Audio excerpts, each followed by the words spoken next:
With the news breaking this past week of Texas and Oklahoma going to the SEC, I want to take a few minutes and talk about how that's going to affect the quarterback landscape of things for both schools in the SEC, but specifically how it's going to affect the kind of quarterback recruiting of both things. So I just want to take a few different angles, quarterback-wise, of how this could potentially affect for the good and maybe for the bad for some schools, depending how you look at it. But I'm not going to get into a lot of details of the kind of over my head type stuff and kind of predicting when it's going to happen or how this will happen. But I just want to look at the quarterback side of things and how this will affect them.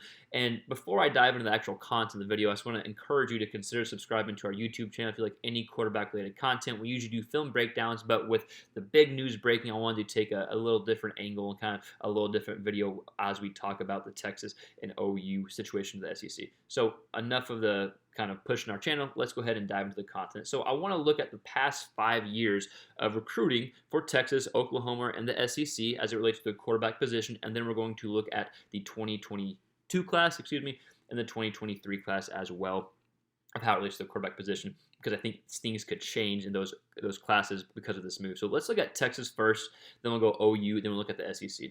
2017, this is the year Texas signed Sam Ehlinger, and at the time, Sam Ehlinger was number 10 quarterback according to 247 Sports. So that was ended up being a very good get, right? And at the time, that's a good get too. Anytime you get a top 10 guy in your backyard at Westlake, good get for Texas recruiting staff there. And of course, he became a long starter and drafted to the NFL. 2018, that was the year Casey Thompson came in. He was number 35th quarterback according to 247 Sports.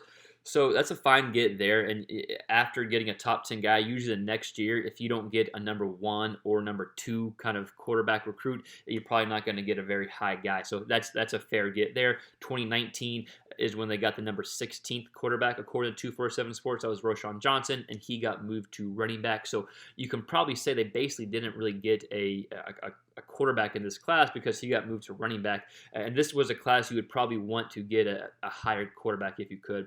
But they didn't. That's okay. 2020 comes around. They get the number 5 guy and the number 6 guy. So that's a good get. Both guys, the 2 top 10 recruits according to 247 Sports. Good get for the Texas staff. However, one of those guys has transferred. The other guy is Hudson Card, who is now competing with Casey Thompson for the starting job in 2021. So depending who wins that job, one of these years, 2018 and 2020, could prove to be a good recruiting year for Texas. 2021, this past signing class, they signed the number 51st guy in the class, which may seem like, oh wow, that's not a very, it's not 1, 2, or even top 10 or even top 20. But the simple fact that the year prior they got the number 5th and number 6 guy, usually that following year they don't get a guy quite as high, so they get a guy lower in their recruiting things, which is normal. So even though it seems like pretty low, for the grand scheme of things, it is probably potentially their best option that they had. So just to recap that, 2017 they had number 10 guy, 2018 number 35 guy, 2019 the 16th guy who got moved running back, 2020 the 5th and 6th, one transferred, 2021 the 51st. Now let's look at OU. So OU, 2017 they signed a guy named Chris Robinson. He was the number 17th quarterback overall. He did end up transferring to FAU. He's had some stuff off the field stuff. Had a few good seasons at FAU, and then again some off the field stuff. So he's no longer with the team. That is probably the past 5 years. That's probably their only kind of just straight miss, in my opinion, because after 2017, remember Baker was a starter here, and then Kyler became the starter in 2018, and they got Tanner Mordecai, the number 22 guy overall, which isn't a super high get, especially when you consider the next few years who they got. But the simple fact, you got to remember who they had at the time. They had Kyler Murray and they had Austin Kendall competing for the starting job after Baker Mayfield left. So it's going to be hard to sell a pretty high recruit to come in with those two guys competing. Mordecai was a pretty good get there, even though he transferred to SMU. Kyler Murray wins the job 2018. The rest is history after that. 2019 is when they had Jalen Hurts come in, and he became the starting quarterback, but they still got Spencer Rattler, who was the number 1 guy in the class and had a hell of a year last year. 2020 comes around, they get the number 26 guy in the class who ended up transferring to TCU this past year, actually. And that's a fine get there because just like we talked about with Texas, anytime you get a high recruit, especially the number 1 guy in your position, you're not going to be able to get that high of a recruit the following year. So you kind of get a fallback guy, if you will, a guy you know is going to come in and be your backup. And that's what they did in 2020. 2021, they got the number 1 guy in the class again. So 3 two quarterbacks, two of the past 3 years, they got the number one quarterback in the class. 2021 was Caleb Williams. 2019 was Spencer Rattler. So they've been doing a hell of a job, especially Lincoln Riley. Let's look at the SEC real quick, and we'll kind of just view them as a conference. In 2017, they had 5 guys in the top 20, 5 quarterbacks in the top 20. 2018, they had 4 guys in the top 20. 2019, they got 6 guys in the top 20. 2020, they had 6 guys in the top 20 again. And this past year in 2021, they had 6 in the top 20 as well. One of those guys, I believe, is Caden Salter, who has been released from Tennessee, but still, it was a good recruiting class for the SEC. So you even saw the SEC improve the past few years just because of the offensive numbers that have been going on.